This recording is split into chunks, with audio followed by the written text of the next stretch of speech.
राज्यातल्या काही साखर कारखान्यांना राज्य सरकारकडून सॉफ्ट लोन देणार.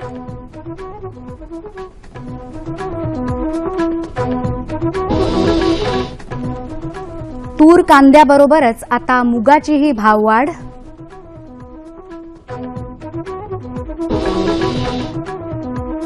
देशात अजूनही पाऊस कमीच. राज्याच्या अनेक भागात सरासरीच्या 50%च पाऊस.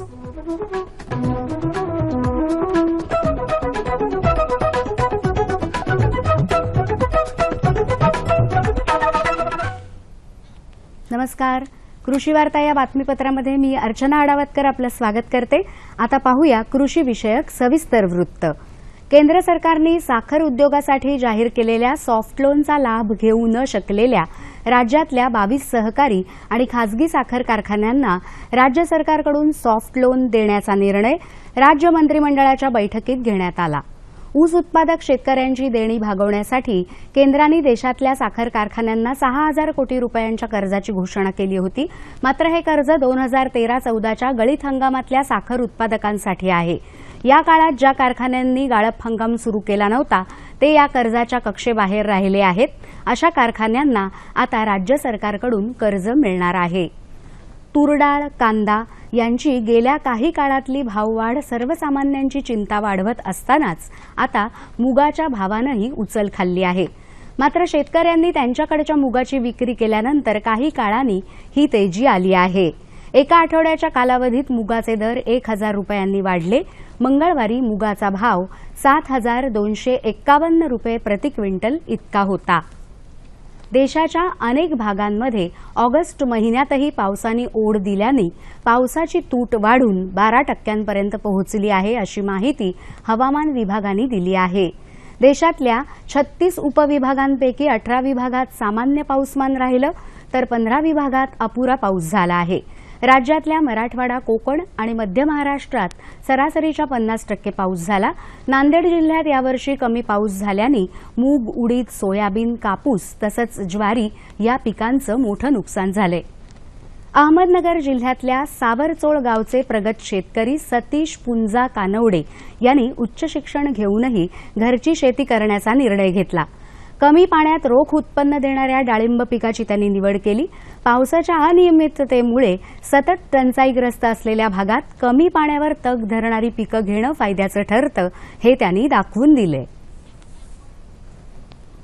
आमच्याकडे अत्यंत अडचण होती. दुष्काळी भाग आमचा आहे. पाऊस फार कमी पडतो आणि जमीन फारशी लेवल नव्हती. मग सुरुवातीला मी घरी शेती करायला लागल्यानंतर सुरुवातीला लेवल करण्याचं टार्गेट घेतलं आणि क्षेत्र जे शक्य होईल दरवर्षी 10-15 एकर क्षेत्र लेवल करण्याचा प्रयत्न केला.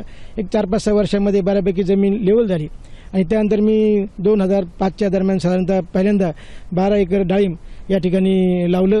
नंतर मग 2005 नंतर परत एक 4-5 वर्ष गॅप पडला. मग 12, 13, 14 या 2-3 वर्षामध्ये दरवर्षी 10-12 एकर क्षेत्र मी डाळिंबाची भगवा जातीची लागवड करत गेलो. आज माझ्याकडे डाळिंबाचं जवळपास 50 एकर क्षेत्र सध्या माझ्याकडे आहे.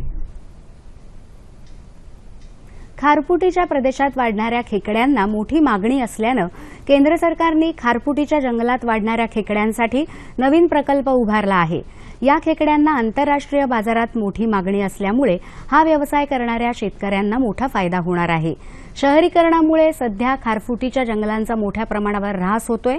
म्हणून या भागात कृत्रिम नेटच्या साह्याने निवारे उभारून खेकड्यांची पैदास करायला सरकारने प्रोत्साहन दिले. सागरी उत्पादन निर्यात विकास प्राधिकरण, केंद्रीय वाणिज्य आणि उद्योग मंत्रालय तसंच राजीव गांधी मत्स्य शेती केंद्र यांनी यासाठीचं तांत्रिक आणि इतर सहाय्य पुरवलं आहे. सिंधुदुर्ग जिल्ह्यात वेंगुर्ला इथं राज्यातलं अशा प्रकारचं पहिलं खेकडा पैदास केंद्र सुरू झालं आहे. अकोल्याच्या डॉक्टर पंजाबराव देशमुख कृषी विद्यापीठाचं विस्तार शिक्षण संचालनालय, विदर्भ कृषी विकास मंच तसंच इफ्को आणि अॅग्रीटेक लिमिटेड यांच्या संयुक्त विद्यमानं विद्यापीठात बुधवार 26 ऑगस्टला चर्चासत्राचं आयोजन करण्यात आलं. पिकांचं पोषण आणि जमीन सुपीकता तसंच तणनाशकाचा वापर या विषयांवर तज्ज्ञांनी शेतकऱ्यांना मार्गदर्शन केलं. राज्य कृषी आणि ग्रामीण पर्यटन सहकारी महासंघाच्या वतीने येत्या 30 ऑगस्ट ते 1 सप्टेंबर या कालावधीत कृषी पर्यटन व्यवसाय या विषयावर प्रशिक्षणाचं आयोजन करण्यात आलं आहे. हे प्रशिक्षण जुन्नर तालुक्यातल्या गोळेगाव इथे होणार आहे. अधिक माहिती आणि प्रवेशासाठी शेतकऱ्यांनी महासंघाच्या पुणे इथल्या कार्यालयाशी संपर्क साधावा. आता पाहूया शेतकरी बांधवांसाठी कृषी सल्ला. मराठवाड्यातल्या पिकांसाठी योग्य औषध फवारणी करायला हवी. कापूस पिकात फुलकिडींचा प्रादुर्भाव आर्थिक नुकसान संकेत पातळीपेक्षा जास्त आढळून आला तर प्रिफोनिल किंवा ॲसिफेट योग्य प्रमाणात फवारावं. मर रोगासाठी कापसावर कॉपर ऑक्सिक्लोराइडची आळवणी करावी. तूर पिकावर मर रोगाच्या प्रादुर्भावाची शक्यता दिसली तर रोगग्रस्त झाडं उपटून नष्ट करावी. केळीवरचा करपा रोग नियंत्रण करण्यासाठी कॉपर ऑक्सिक्लोराइड याची योग्य प्रमाणामध्ये फवारणी करावी. आता पाहूया बाजारभाव.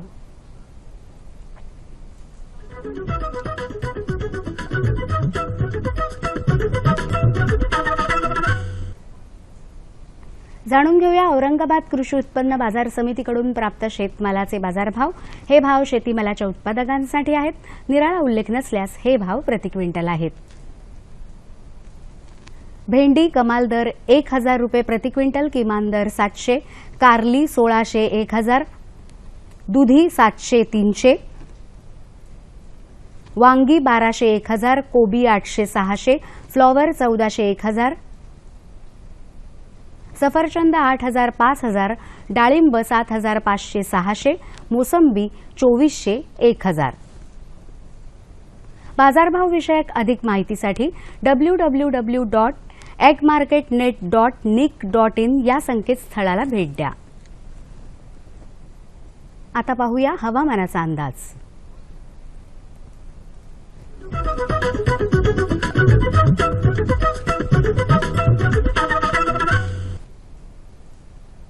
येत्या 2 दिवसात कोकणामध्ये अनेक ठिकाणी तर मध्य महाराष्ट्र, मराठवाडा आणि विदर्भात काही ठिकाणी मेघगर्जनेसह पाऊस पडेल असा वेधशाळेचा अंदाज आहे.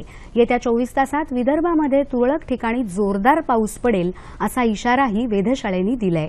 जाणून घेऊया राज्यातल्या प्रमुख शहरांचं तापमान कमाल आणि किमान अंश सेल्सिअसमध्ये.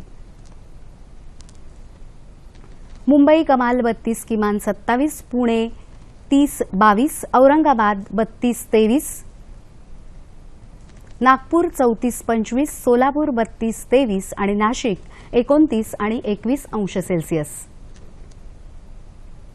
हवामान विषयक अधिक माहितीसाठी www.imdmumbai.gov.in या संकेतस्थळाला भेट द्या. कृषी विषयक घडामोडी आमच्या या पत्त्यावर कळवा. निर्माता कृषी वार्ता, दूरदर्शन केंद्र वरळी, मुंबई 400030. ईमेल आयडी असा आहे कृषीवार्ता@ddkmumbai@gmail.com. याबरोबरच आजच्या कृषी वार्ता संपल्या. पुन्हा भेटूया पुढच्या कृषी वार्तांमध्ये. तोपर्यंत नमस्कार.